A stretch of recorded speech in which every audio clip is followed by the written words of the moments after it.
Trazer aqui mais uma informação. O governador do Rio de Janeiro, Cláudio Castro, está pelo menos 6 meses em campanha para que justamente os Estados Unidos declarem o Comando Vermelho organização narcoterrorista e apliquem às facções criminosas as sanções previstas para esse tipo de organização.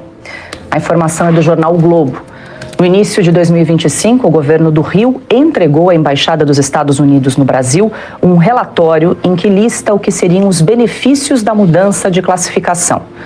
No documento, a gestão de Cláudio Castro argumenta que o enquadramento do Comando Vermelho... Notícia urgente agora, acabou de explodir uma bomba. Acabou o silêncio e a verdade apareceu. Nos corredores da política brasileira, o clima é de desespero nesse momento. Alexandre de Moraes acaba de ser atingido. Uma reunião foi feita, governador Cláudio Castro solicitou ajuda de emergência ao Trump. Trump respondeu. O que foi descoberto na reunião é tão grave que agora você vai ver aqui que esta bomba que estava armada há muito tempo, né, bem debaixo do nariz de todo mundo, acaba de explodir. Gente, é notícia gravíssima, preste atenção aqui. Donald Trump envolvido diretamente. Moraes, STF, governo Lula, mudam todos os planos agora. Vou mostrar em detalhes aqui neste momento, tá? Tem gente poderosa tremendo, em desespero agora, tentando se esconder, mas agora já é tarde. O clima em Brasília é de pânico. Tem gente tentando apagar o rastro, desligando o celular, correndo para se proteger, mas é tarde demais, viu? Acabou de vazar. Vamos ver aqui, ó, preste atenção no que acabou de explodir. Já quero pedir aí o apoio de vocês, deixa o like, seu joinha. Aqui vamos bater nossa meta, gente. 5.000 likes agora na primeira hora. Eu conto com vocês pra gente continuar esse trabalho. Vamos pra cima, preste atenção aqui, ó. Trazer aqui mais uma informação. O governador do Rio de Janeiro, Cláudio Castro, está pelo menos 6 meses em campanha para que justamente os Estados Unidos declarem o Comando Vermelho organização narcoterrorista e apliquem às facções criminosas as sanções previstas para esse tipo de organização. A informação é do jornal O Globo. No início de 2025, o governo do Rio entregou à Embaixada dos Estados Unidos no Brasil um relatório em que lista o que seriam os benefícios da mudança de classificação. No documento, a gestão de Cláudio Castro argumenta que o enquadramento do Comando Vermelho como organização terrorista facilitaria pedidos de extradição de chefes do Comando Vermelho refugiados em países como Paraguai, abriria caminho para parcerias com Interpol, DEA, FBI e ONU no combate às redes de tráfico e ampliaria o alcance de sanções para empresas de fachada e aliados econômicos do Comando Vermelho no exterior. No mês de maio deste ano, o assessor do Departamento de Estado americano, David Gamble, esteve no Brasil para discutir o tema organizações criminosas transnacionais, Piotr. E aí a gente acrescenta uma informação: nenhum representante da Polícia Federal aceitou se encontrar com esse representante do governo americano justamente para discutir essa questão. Trago aqui, é uma janela de oportunidade agora para os governos de direita mostrarem como lidam com essa situação aí, com essa questão da segurança pública, Piotr?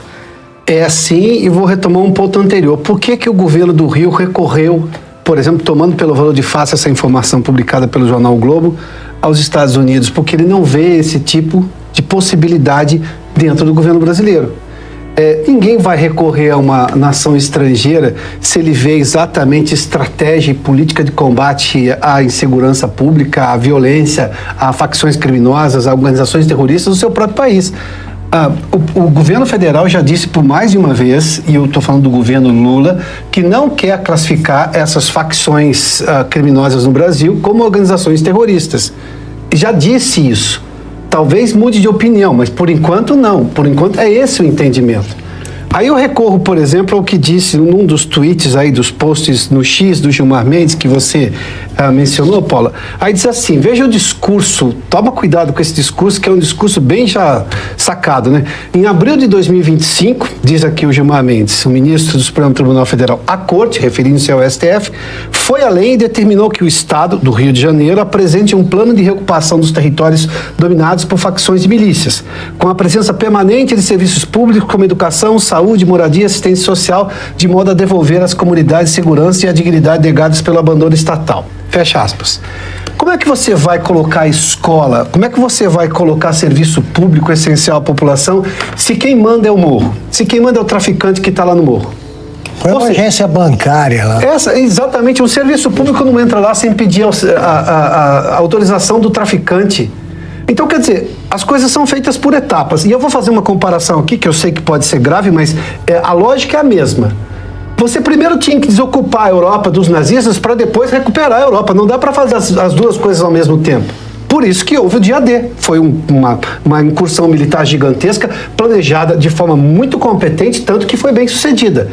Obviamente com a perda de soldados, e eu estou falando dos soldados que estavam dos aliados, porque obviamente era um confronto, tamanha a gravidade que se passava. Eu tenho áreas sitiadas hoje, e sitiadas pelo crime. Eu primeiro preciso tirar esse traficante que acha que é dono do morro. Porque são essas as pessoas que estão hoje sob o jugo do tráfico. Essas pessoas precisam ter primeiro a liberdade, o primeiro preceito fundamental que o Supremo alega na DPF, né? É o de ir e vir. Essas pessoas não têm direito de ir e vir livremente. Isso é garantido pela Constituição. Aí o Supremo fala assim, determinamos ao governo do Rio que faça isso ou aquilo. Estava fazendo já, porque essa postagem aqui, ele está dizendo que foi em abril de 2025, desde janeiro o governo do Estado do Rio de Janeiro estava planejando essa operação e está fazendo pela ordem correta. A ordem é, tira o criminoso que acha que é dono daquela região. Devolve à população. Uma vez em que o Estado possa ter acesso livremente, sem correr risco de ser atacado com tiros de fuzis por traficantes, aí você entra com os outros serviços. Pergunte à população de forma muito clara o que ela primeiro precisa: de liberdade.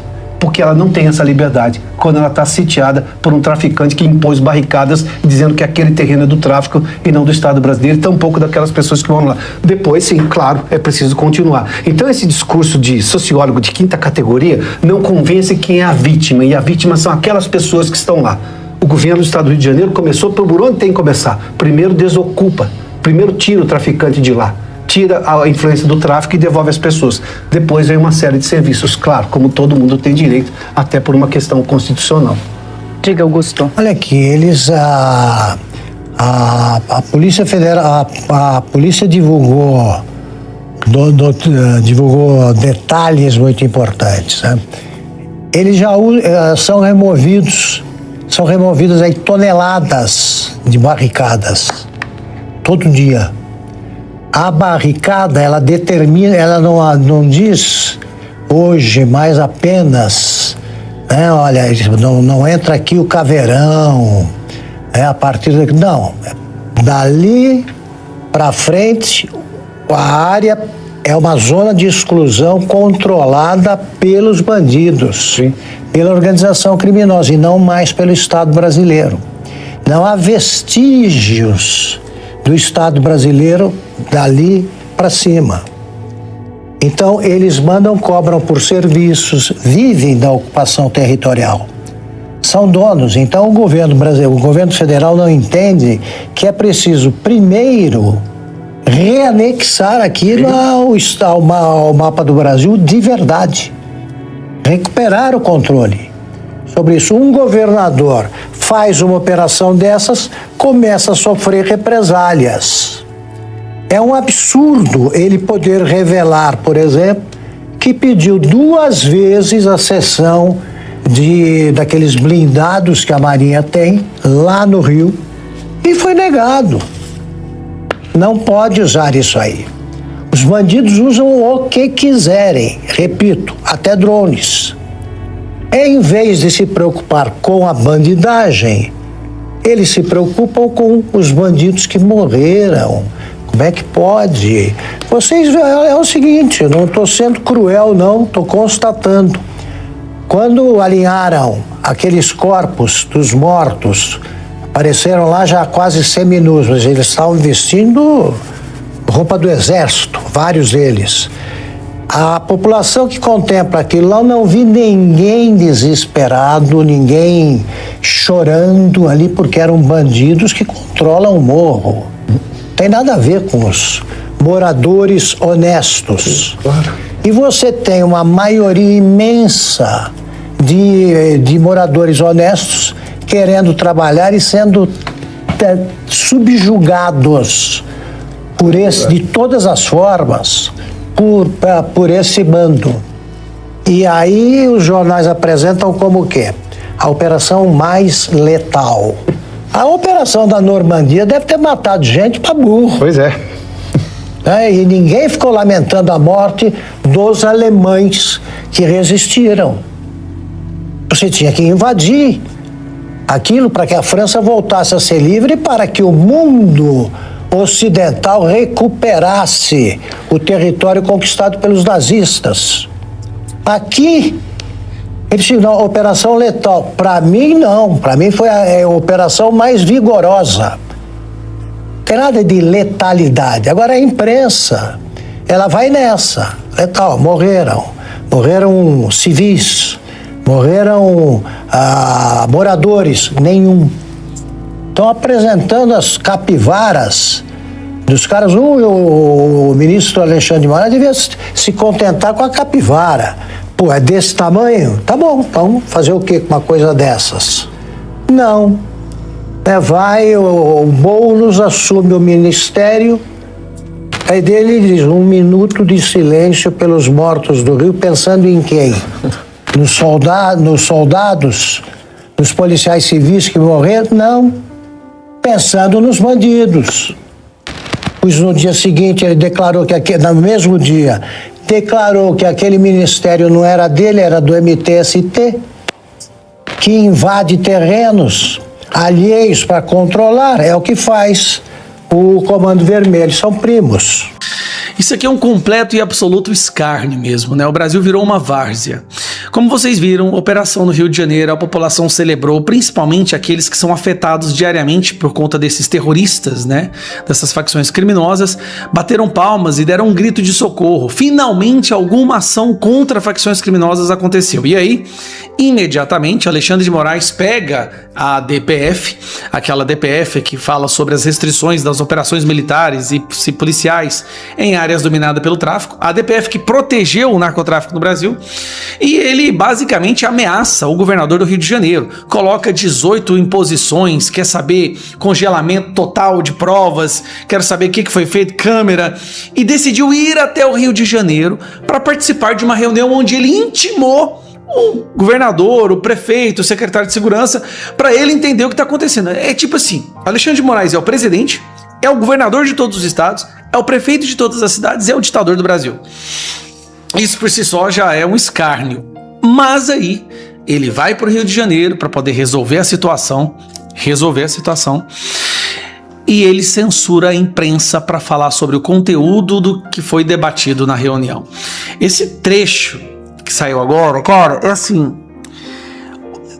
todos os limites foram esquecidos ou ultrapassados para esse cidadão, todos. Tino, burburinho aqui agora, depois que a Secretaria de Comunicação do Governo do Estado então anunciou que de fato não vai ter nenhuma coletiva de imprensa.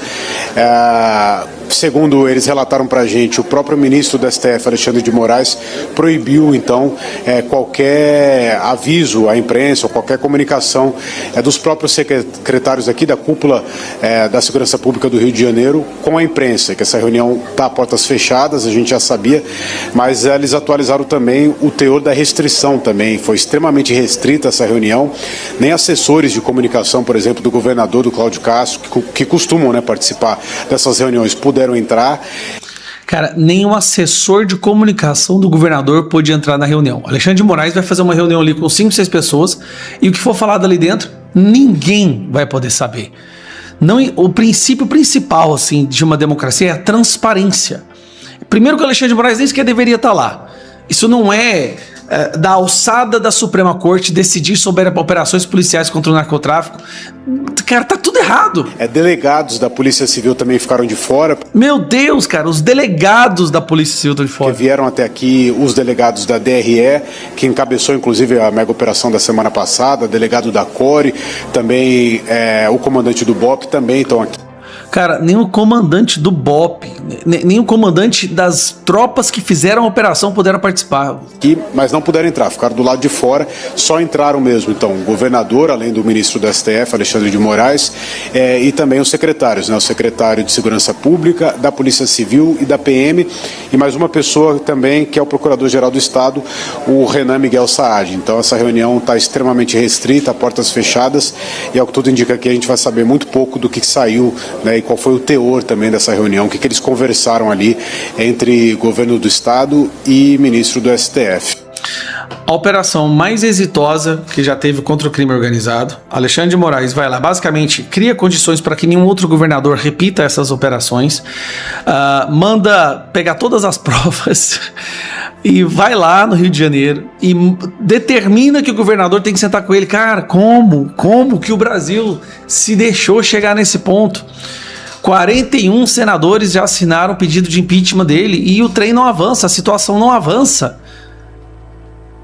A única solução, cara, é fazer maioria no Senado em 2026. Ano que vem, a gente tem que chegar em 2027 com maioria esmagadora para a gente poder voltar a viver num país normal. Como que uma pessoa detém todo o poder da nação?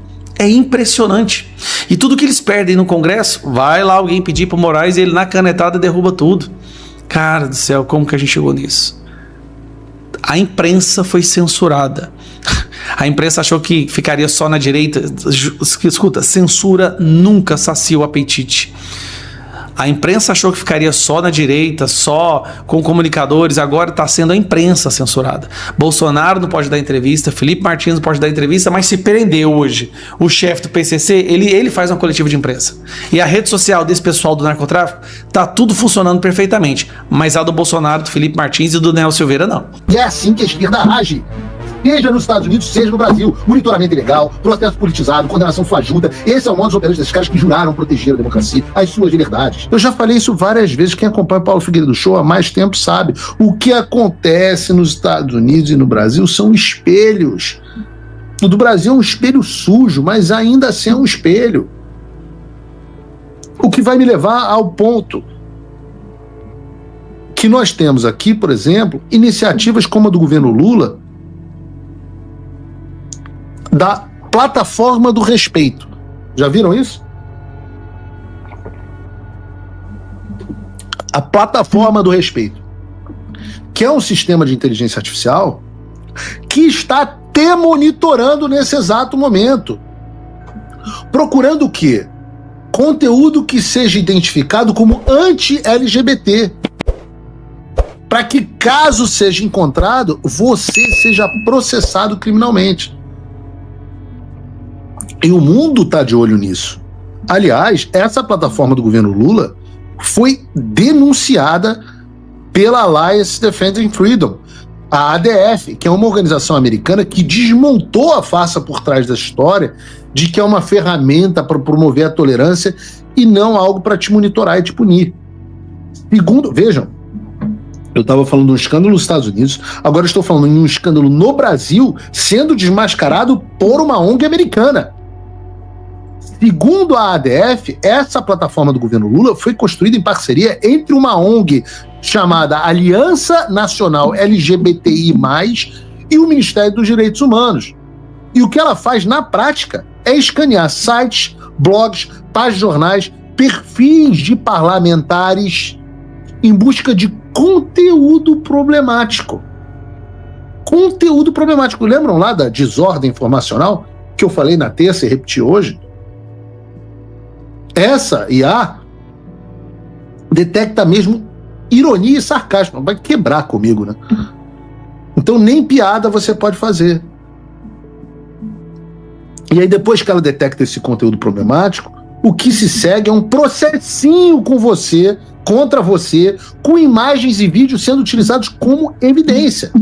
Agora, fique feliz, porque tudo isso é bancado com o seu dinheiro. através de emendas do deputado mais pica do parlamento brasileiro.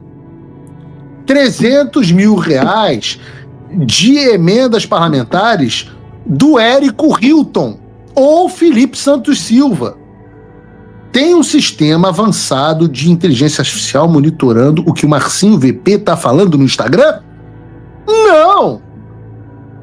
Tem algum monitorando as centenas de perfis de traficantes que diariamente postam fotos e vídeos mostrando fuzis e os produtos dos roubos que eles fazem? Não! Mas tem monitorando se você faz ou não piada de boiola no X. E é assim que a esquerda age. Seja nos Estados Unidos, seja no Brasil. Monitoramento ilegal, processo politizado, condenação fajuta. Esse é o modus operandi desses caras que juraram proteger a democracia, as suas liberdades, desde que seja a sua liberdade para traficar drogas. Não pode ser um discurso de ódio. Discurso de ódio tem que ser eliminado.